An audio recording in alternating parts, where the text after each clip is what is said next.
I have commanded the Caleran Accord's defense fleet for 31 years. And in that time, I have watched engineers from a dozen worlds build things that should not have been possible. Gates that fold space, hulls that heal themselves, reactors that breathe like living lungs. I thought I understood what skill looked like. I did not.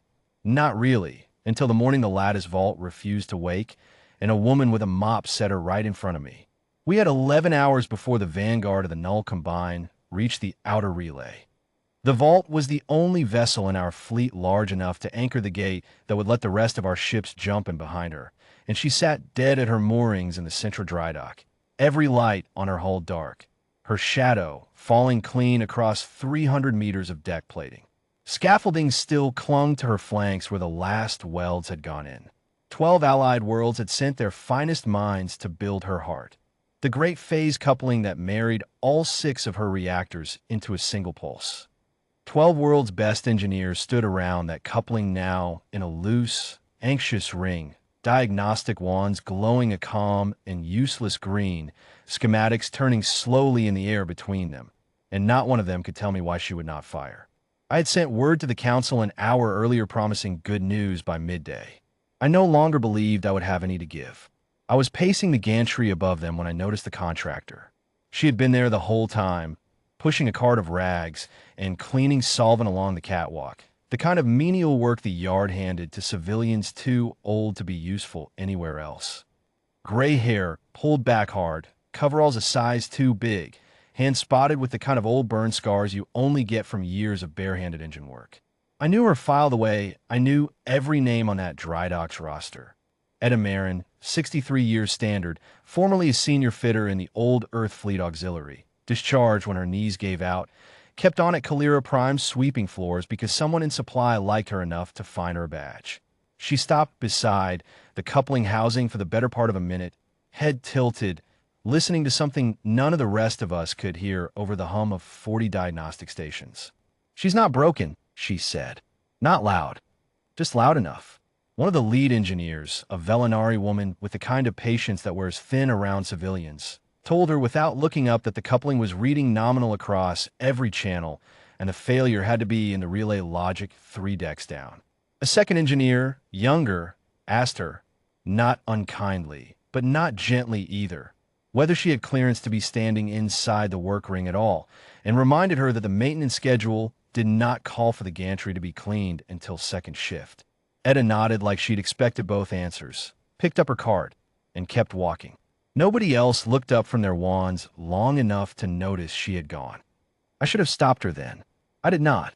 I had 11 hours and 40 engineers with degrees I could not pronounce, and I spent the next 3 of those hours watching them tear the relay logic apart deck by deck and find nothing because there was nothing wrong with it. By the 8th hour, the council had called twice, and the second call I let go unanswered. It was Etta who came back on her own an hour before I would have had to report to the Accord Council that we had no flagship. She did not ask permission. She set down her cart, took a slim metal rod from her belt, the kind of listening tool no academy teaches anymore because every modern diagnostic does the job better, except apparently when it does not, and pressed it flat against the coupling housing in 4 different places, her eyes closed, her lips moving like she was counting. "There," she said. "Hear that? Skip, then a stutter, then a skip. She's not dead. She's holding her breath." I asked her what that meant. She told me, in the plain, unhurried way of someone who had explained this 1,000 times to people who were not listening, that a phase coupling built fresh from 12 different yards worth of parts will sometimes lock its timing gears half a hair off true, and no diagnostic wand built in the last 40 years checks for it, because no diagnostic wand built in the last 40 years was designed by anyone who still worked with their hands. The fix, she said, was not in the wiring or the code. It was in the metal. She asked for a wrench. Not a calibrated tool, not a yard issue instrument logged to a serial number. Just a plain hand wrench, the heaviest one on her cart, with a wrapped leather grip worn smooth from use. Then she did something that made 40 engineers stop talking at once. She set the flat of the wrench against the coupling's outer housing, listened with her rod in the other hand, and tapped it. Twice. Waited 3 seconds. Tapped it again, in a different spot, a different rhythm. Like she was coaxing a stuck drawer, not commissioning a warship's heart.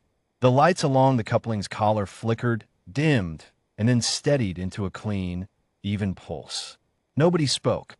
The diagnostic wands, a breath behind reality as always, chimed green a half-second later, as if just now catching up to what Edda's ears had already told her.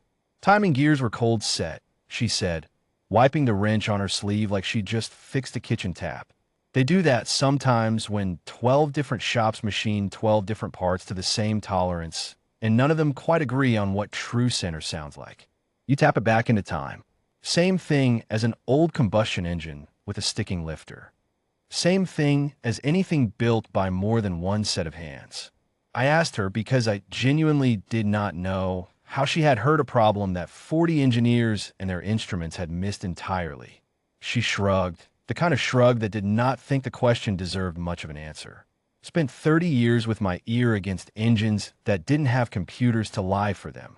You learn what a thing sounds like when it's almost right. Almost right has a sound all its own. The vault's reactors came up to full pulse 40 minutes later. She launched on time, anchored the gate, and the rest of the fleet came through behind her with 3 hours to spare before the Null Combine's vanguard ever reached the relay. I found Edda afterward in the equipment locker, already changed back into her work coveralls, packing her cart for the next shift like nothing in the universe had happened. I told her, and I meant every word of it, that the Accord owed her a debt it could not properly repay, and that I would put through papers that day naming her honorary master engineer of the fleet, full commission, full pension, a seat on the engineering council if she wanted it. She looked at me for a long moment, not unkindly, the way you'd look at someone offering you a coat in summer. Don't need a council seat, she said. My knees aren't built for a command deck, and I never much like being looked at. I like engines that tell the truth and floors that need sweeping. Keep the badge how it is. Just maybe tell the supply office I get the good gloves now. I gave her the gloves. I also gave her, that evening, a thing I had never given a civilian contractor in 31 years of command. My own salute, in front of the whole drydock crew, while she stood there with a mop in one hand and looked faintly embarrassed by the fuss, the way a woman looks when she has simply finished her shift and cannot understand why anyone is staring. A few of the younger engineers, the ones who had told her hours earlier that she had no clearance to be standing where she stood, lowered their wands and saluted too, slowly, like they were still working out why their hands had moved before their minds caught up. She went back to her rounds the next morning, same cart, same coveralls, same unhurried pace down the same gantry. I offered the commission twice more over the following weeks, and twice more she turned it down, gently, the way you decline a second helping you simply did not have room for. The vault still flies, anchoring the gate every time the fleet jumps, and not once since that morning has her coupling skipped a single beat. And every engineer on that drydock floor now keeps one plain, unwrapped wrench hanging beside their calibrated tools. Not for the warship's sake, but for their own, so they remember that the truest reading a machine ever gives is the one only a patient, listening hand can hear.